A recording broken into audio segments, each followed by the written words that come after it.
Hi ரெப்டீஸ், நான் cookie effects. எல்லோரும் எப்படி இருக்கீங்க? I'm good. இன்றைக்கி நம்ம பார்க்க போகிறது ஜேகேவோட ஒரு எஃப்எஃப் கான்ட்ராக்ட் மேரேஜ். இந்த எஃப்எஃப் ஃபுல்லாமே லவ் அண்ட் எமோஷ்னல் கலந்த மாதிரி தான் இருக்கும். எங்கேயுமே ஹார்ட் ப்ரோக்கிங்கான லைன் வரும், பட் அவ்வளோ எமோஷ்னலாக இருக்காது. எங்கெங்கே எமோஷ்னலாக கொடுக்கணுமோ அங்கங்கே எமோஷ்னலாக கொடுப்பேன். பட் இந்த ஸ்டோரியில் அதிகமாக லவ் தான் வரும். ஸோ பார்த்து என்ஜாய் பண்ணுங்கள். இப்போது ஸ்ட்ரைட்டாக ஸ்டோரிக்குள்ளே போயிடலாமா? Yuvan all okay? சரி விடு, பார்த்துக்கலாம். உன்னோட நல்ல மனசுக்கு நல்லதே நடக்கும். எதை போட்டும் குழப்பிக்காத, சரியா?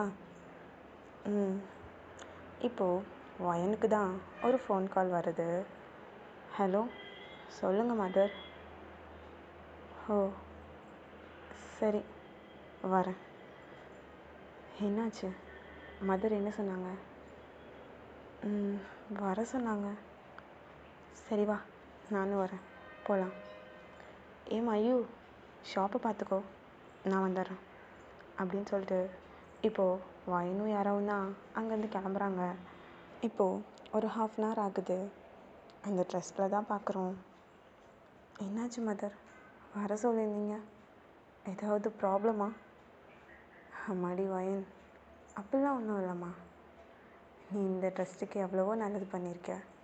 உனக்கு ஒரு நல்லது நடக்க வேணாம்? அதுக்கு தான் கூப்பிட்டேன். மதர், என்ன சொல்கிறீங்க? ஒன்றுமே புரியலை. அதுவா அப்படின்னு சொல்லி மதர் ஒரு விஷயம் சொல்கிறாங்க. யாராவும் வயனுக்கும் அது புரியுது, பட் யாரானால அதை எடுத்துக்க முடியல.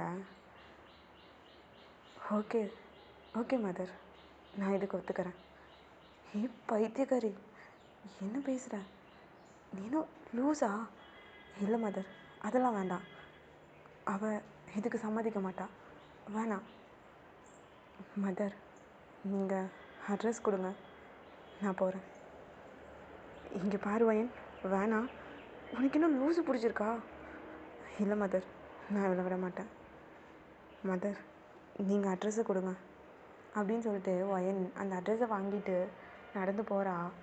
இப்போது யாராக தான் குடுகுடுன்னு ஓடி போய் வயனுக்கு முன்னாடி நின்றுட்டு, ஏய் லூஸு மாதிரி பண்ணாத வயன், வேணாம், நீ போ, வேணாம் ப்ளீஸ் டி, நீ பின்னாடி ரொம்ப ஹர்ட் ஆகிடுவ. இதெல்லாம் வேணாம் வயன், ப்ளீஸ் வா, நம்ம வீட்டுக்கு போகலாம். யாரா, கையை விடு. வயன், வேணாண்டி, கையை விடு. இங்கே பாரு, இது என்னோட பர்சனல், இதில் நீ தலையிடாத. இதுக்கும் உனக்கும் எந்த சம்மந்தமும் கிடையாது. நான் தானே ஹர்ட் ஆகிறேன், நானே ஹர்ட் ஆகிக்கிறேன்.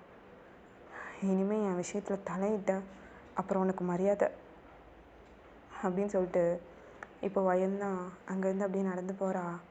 அவள் கண்ணில் அவ்வளோ டியர்ஸ் வருது. அதெல்லாம் வைப் பண்ணிவிட்டு அங்கேருந்து போகிறா.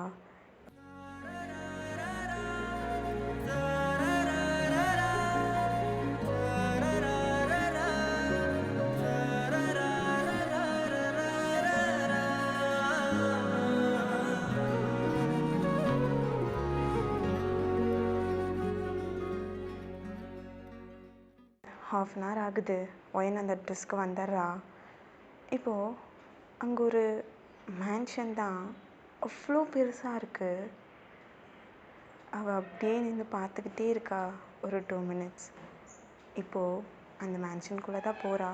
அங்கே ஒரு வாட்ச்மேன் தான் நின்றுட்டுருக்காங்க. என்னாச்சுமா? யாரை பார்க்கணும்? அது அண்ணா, எம்டியை பார்க்கணும். ஓ, அப்பாயின்மெண்ட் கேட்டு வாங்கியிருக்கியாம்மா? இல்லை. சரி இரு, நான் போய் கேட்டுட்டு வரேன் அப்படின்னு சொல்லிட்டு அந்த வாட்ச்மேனும் போகிறாரு. போயிட்டு ஒரு 10 நிமிஷம் கழித்து வராரு. நீ போம்மா, உன்னை கூப்பிட்டாங்க அப்படின்னு சொல்ல, இப்போ வயன்தான் ஒவ்வொரு ஸ்டெப்பாக எடுத்து வச்சு அந்த மேன்ஷனுக்குள்ளே போகிறா. உள்ளேயும் போயிடுறா. அந்த மேன்ஷனே அவ்வளோ டார்க்காக இருக்குது. அவளுக்கு ஒரு மாதிரி பயமாக இருக்குது. கை கால்லாம் ஷிவர் ஆகுது. அப்படியே சுற்றி சுற்றி பார்க்குறா. இப்போது மேலேருந்து ஒரு பர்சன் தான் அவ்வளோ ஹேண்ட்ஸம்மாக அந்த லுக்கே அவ்வளோ ஹாட்டாக இருக்குது. ப்ளஸ் க்யூட்டாகவும் இருக்கான். அது வேறு யாரும் இல்லை, ஜேகே தான்.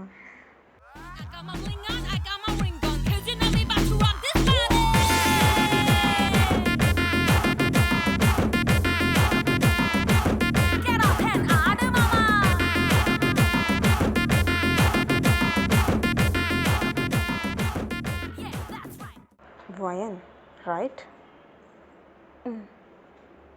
கம் சிட் ஹியர் அப்படின்னு சொல்லி ஜேகே சொல்கிறான். வயனும் ஜேகேக்கு ஆப்போசிட்டில் போய் உட்கார்றா. இங்கே பாரு, இந்த 5 மாதத்துக்கு உன் இஷ்டம் போல இரு, நான் எதுவுமே சொல்ல மாட்டேன். எனக்கு ஒரு ஒய்ஃபாக நடித்தா மட்டும் போதும். அதுக்குண்டான அமௌண்ட்டை நான் கொடுத்துட்றேன், சரியா? என் குழந்தைய 5 மாதத்துக்கு பார்த்துக்கிட்டா போதும். இந்த ஒய்ஃப்னு சொல்லி என்கிட்ட அட்வான்டேஜ் எடுத்துக்க கூடாது, சரியா? கான்ட்ராக்ட் பேப்பர்ஸ்லாம் நாளைக்கு உனக்கு தரேன், அதில் சைன் பண்ணி கொடு அப்படின்னு சொல்லிட்டு இப்போ ஜேகே தான் அங்கேருந்து எந்திரிச்சு போகிறான். இப்போ போனவன் டக்குன்னு நின்று அப்படியே திரும்பி, வயன், நாளைக்கு நானே வந்து உன்னை பிக்கப் பண்ணிக்கிறேன், ஓகே அப்படின்னு சொல்லிட்டு அவன் அங்கேருந்து போயிடுறான். வயன் அப்படியே உட்காந்த இடத்துல உட்காந்துட்டே இருக்கா. இப்போது நெக்ஸ்ட் டே மார்னிங் வயனோட வீட்டை தான் காட்டுறோம். வயன் தான் வீட்டில் படுத்துட்டு நேற்று ஜேகே சொன்னதெல்லாம் நினச்சி பார்த்துட்ருக்கா. இப்போது டோர் நாக் ஆகிற சத்தம் கேட்குது. எந்திரிச்சு போய் ஓப்பன் பண்ணால் ஜேகே தான். வாங்க. இன்னும் ரெடியாகியா நீ? இதோ ஒரு 5 minutes நான் போய் ரெடி ஆகிட்டு வரேன் அப்படின்னு சொல்லிட்டு வயன் ரூமுக்கு போயிடுறா. இப்போ ஜேகே தான் வயனோட வீட்டை சுற்றி பார்த்துட்ருக்கான். இப்போது அவன் கண்ணுக்கு ஒரு ஃபோட்டோ தான் தென்படுது. இப்போ ஜேகே அந்த ஃபோட்டோவையே பார்த்துட்ருக்கான். அது ஒரு குட்டி பெஞ்சு. அந்த குட்டி பெஞ்சில் வயனோட சின்ன வயசு ஃபோட்டோ. அது குறுகுருன்னு பார்த்துக்கிட்டே இருக்கான். அப்போது ஒரு ஸ்மைல், க்யூட்டான ஒரு ஸ்மைல் ஒன்று ஜேகேக்கு வருது. இப்போது வயன் ட்ரெஸ்ஸெல்லாம் சேஞ்ச் பண்ணிவிட்டு டோர் ஓப்பன் பண்ணி பார்த்தா ஜேகே வயனோட அந்த ஃபோட்டோவை பார்த்துட்ருக்கிறத பார்க்குறா. உடனே குடுக்குடுன்னு ஓடி வந்து ஜேகேக்கு முன்னாடி வந்து நிற்கிறான். இப்போ ஜேகே தான் வயனோட ஐஸையே பார்க்குறான். வயனும் அப்படி தான் ஜேகேவோட ஐஸையே பார்த்துட்ருக்கா. இப்போ 2 பேர்த்துக்கு ஒரு ஐ கான்டாக்ட் தான் போகுது.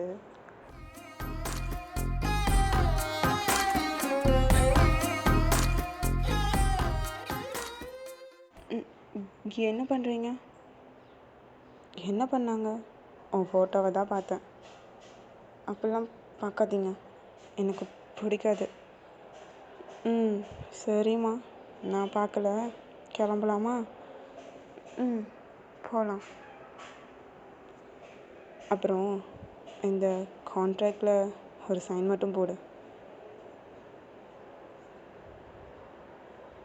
இங்கே பாரு, இந்த கான்ட்ராக்ட் மேரேஜ் பற்றி நமக்குள்ளேயே இருக்கணும், வேறு யாருக்கும் தெரியக்கூடாது, சரியா? மூச்சு கூட விடக்கூடாது. சரிங்க. சைன் பண்ணு அப்படின்னு ஜேகே சொல்ல, இப்போ வயன் தான் சைன் பண்ணிவிட்டு 2 பேருமே அங்கேருந்து இப்போ கிளம்புறாங்க. இப்போது ஒரு 1 hour கிட்ட ஆகுது. ஜேகேவும் வயனும் ஒரு பிளேஸ்க்கு வந்து ரீச் ஆகுறாங்க. இப்போ ஜேகே தான் காரை ஸ்டாப் பண்ணி அப்படியே டர்ன் பண்ணி பார்த்தா வயன் நல்லா தூங்கிட்டுருக்கா. இதை எதுக்கு கூப்பிட்டுட்டு வந்தா? நல்லா தூங்கிட்டுருக்கா, கவலையே இல்லாமல். அப்படின்னு சொல்லி காரை விட்டு இறங்கி அப்படியே வயன் பக்கம் வந்து வயன் உட்காந்துருப்பாள், அந்த டோரை ஓப்பன் பண்ணி வயன் அப்படியே லிஃப்ட் பண்ணிக்கிறான். இப்போ அப்படியே உள்ளே பார்ப்போமா? ஆஷி, நில்லு.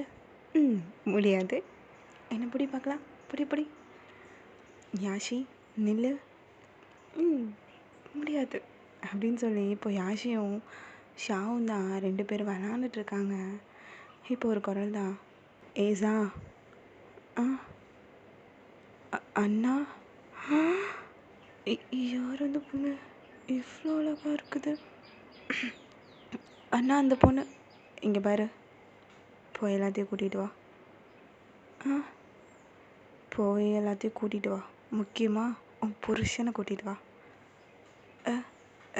இது போகிறேண்ணா அப்படின்னு சொல்லிட்டு இப்போ சாதா வேக வேகமாக ரூமுக்கு போகிறா. நீ ஜிமின் ஜிமின் ஜிமின், என்னடி இங்கே பாருசா, வேலை பார்த்துட்டு போது வந்து டிஸ்டர்ப் பண்ணாத போ. ஜிமின் கீழே வந்து பாரு.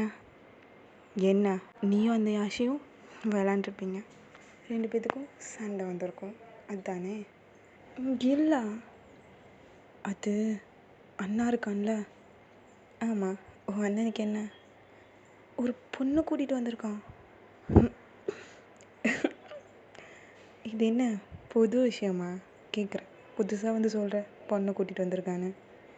எப்பயுமே கூட்டிகிட்டு வரது தானே? இல்லை, இங்கே கூட்டிகிட்டு வந்திருக்கான். என்ன, இங்கேயா? அந்த பொண்ணு பார்க்க எவ்வளோ அழகாக இருக்குது தெரியுமா? நிஜமாவா? வாயை உடச்சிடுவேன். கொச்சு கதைச்சலாம். சரி வா, என்னன்னு போய் பார்ப்போம். வா அப்படின்னு சொல்லி இப்போ ஜிம்முன்னும் சாவும் கீழே போகிறாங்க. இப்போ ஒரு 5 மினிட்ஸ் ஆகுது. ஃபேமிலியே அங்கே தான் இருக்குது. ஜேகேவோட ஃபேமிலி வேறு யாரும் இல்லை, அவங்க 7 பேர் தான். அவங்க 7 பேர்த்துக்கும் தனித்தனியாக நான் பேர் கொடுத்துருக்கேன். ஜின்னோட ஒய்ஃப் பேர் யாஷி, ஜிம்மனோட ஒய்ஃப் பேர் ஜா, ஆரமோட ஒய்ஃப் பேர் மின்யோ, தயாங்க்கு இன்னும் மேரேஜ் ஆகலை, ஹோபிக்கு இன்னும் மேரேஜ் ஆகலை, ஜேகேவோட ஒய்ஃப் பேர் வாயன், சிவாவோட ஒய்ஃப் பேர் நோரா. ஓகேவா? இவங்க தான் ஜேகேவோட ஃபேமிலி. அவங்களுக்கு தனித்தனியாக நான் பேர் கொடுத்துருக்கேன். தயாங்க்கும் ஹோபிக்கும் இனிமேல் போகிற எபிசோட்ஸில் நான் கொடுத்துருவேன். ஓகேவா? சாரி, பேக்ரவுண்டில் கொஞ்சம் நாய்ஸஸ் கேட்கும், அதை மட்டும் கொஞ்சம் அட்ஜஸ்ட் பண்ணிக்கோங்க. ஏன்னா வீட்டில் பாட்டு போட்டிருக்காங்க, நான் போய் திடீர்னு ஸ்டாப் பண்ண சொன்னால் என்னை ஏதாவது திட்டுவாங்க. ஸோ அதனால் வந்து கொஞ்சம் அட்ஜஸ்ட் பண்ணிக்கோங்க. உங்களோட கான்சன்ட்ரேட் ஃபுல்லாமே என் வாய்ஸில் மட்டும்தான் இருக்கணும், பேக்ரவுண்டில் இல்லை. ஓகேவா? ஓகே, இப்போ ஸ்ட்ரைட்டாக ஸ்டோரிக்குள்ளே போயிடலாம். இப்போ ஆரம் தான். யாரா அந்த பொண்ணு? இங்கே பாருங்க ஆரம், இவன் என் குழந்தைக்கு அம்மா. இல்லை புரியல, அம்மானா என் குழந்தைக்காக நான் இவளை மேரேஜ் பண்ணிக்கிட்டேன் அப்படின்னு சொல்லிட்டு ஜேகே அங்கேருந்து அவன் ரூமுக்கு போகிறான். எல்லோரும் போகிற ஜேகேவே பார்த்துட்ருக்காங்க. இப்போ ஆரம்னா, உன் பேர் என்னம்மா? ஓயன். எந்த நம்பிக்கையில் இவன் பின்னாடி வந்திருக்க? அது அது அப்படின்னு சொல்லி ஒயனுக்கு ஒரு மாதிரி பயமாக இருக்குது. இப்போ ஜா, யாஷி, மின்யூ, அப்புறம் நோரா 4 பேருமே ஒயன் பக்கத்தில் வந்து நின்றுட்டு, ஆரம் அவள் பயப்படுறா, நீங்கள் போங்க, நாங்கள் பார்த்துக்குறோம் அப்படின்னு சொல்ல, இப்போ ஆரம் தான், சரி பார்த்துக்கோங்க அப்படின்னு சொல்லிட்டு இப்போ ஜிமன், ஆரம், ஜின் 3 பேருமே ஆஃபீஸ்க்கு கிளம்பிடுறாங்க. இப்போ 4 பேரும் ஒயனை கூட்டிகிட்டு ஒரு ரூமுக்கு தான் போகிறாங்க. இப்போ ஜாதா, நீங்கள் ரொம்ப அழகாக இருக்கீங்க, இப்போ எதுக்கு பயப்படுறீங்க? நான் உங்களோட நாத்தனார் முறை, அப்புறம் இவங்க உங்களோட தங்கச்சி, அப்புறம் நான் உன்னோட அக்கா, அப்புறம் நான் உன்னோட அண்ணி அப்படின்னு சொல்லி ஒவ்வொருத்தர் அவங்களோட உறவு முறையை சொல்கிறாங்க. ஒயினுக்கு ஒரு மாதிரி எமோஷ்னல் ஆகுது. ஒயின் கண்லேருந்து டியர்ஸாக வருது. இப்போ யாஷி தான், என்னாச்சு, எதுக்கு அழுகுறீங்க? அது ஒன்றும் இல்லை, எனக்காக இவ்வளோ பெரிய ஃபேமிலி இருக்குதுன்னு நினைக்கும் போது ரொம்ப சந்தோஷமாக இருக்குது, அதான், வேறு ஒன்றும் இல்லை அப்படின்னு சொல்ல, இப்போது 5 பேருமே உட்காந்து பேசிகிட்டு இருக்காங்க. அப்போ ஒரு குழந்த சத்தம் தான் கேட்குது.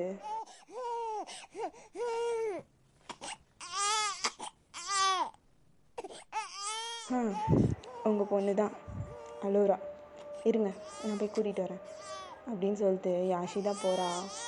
எனக்கு அந்த குழந்தை சத்தம் கேட்க கேட்க அவளுக்கு ஒரு மாதிரி எமோஷ்னலாக ஆகுது. ஒரு மாதிரி கை கால்லாம் ஷிவர் ஆகுது. யாஷிதா அந்த குழந்தைய தூக்கிட்டு வரா. அயன் அந்த குழந்தையவே பார்க்குறா. இப்போ யாஷிதா, என்னங்க உங்கள் பொண்ணு அப்படின்னு சொல்லி வாங்கிக்கிட்ட அந்த குழந்தைய நீட்டுறா. எனக்கு கையெல்லாம் ஷிவர் ஆகுது. அந்த ஷிவர்னஸோடையே குழந்தைய கையில் வாங்குறா. அவளுக்கு அவ்வளோ டீயர்ஸ் வருது. அந்த குழந்தைக்கு அவ்வளோ முத்தம் கொடுக்குறா.